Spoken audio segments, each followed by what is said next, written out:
definitivisht nuk është interes i... Pra pësojnë bizneset? Definitivisht pësojnë bizneset, po pësojnë edhe qytetarët e Republikës së Kosovës.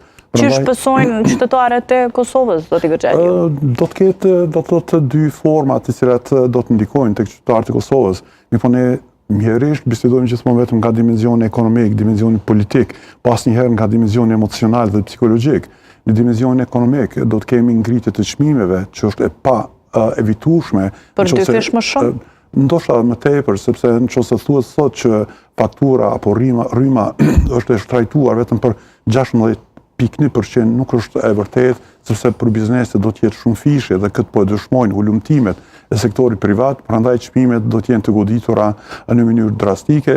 E dyta, kur të kemi ngritje të çmimeve, ne do të kemi, do thotë, ulje të konkurrenshmërisë, prodhimeve kosovare dhe do të jenë pamundur të jenë konkurruese jo në vendin tonë, po edhe në rajon dhe me gjërë, dhe kur të kemi të kurje apo ramje të shitjeve, definitivisht do të ndalohet apo do të kurret produktiviteti apo prodhimi, dhe kur kemi ramje të prodhimit që ka mbetit tjetër përveç reduktimit të fuqisë punëtore. Mjerimi më i madh është që një hap i tillë po ndodh në kohën kur Kosova po zbrazet në 3 dimensione.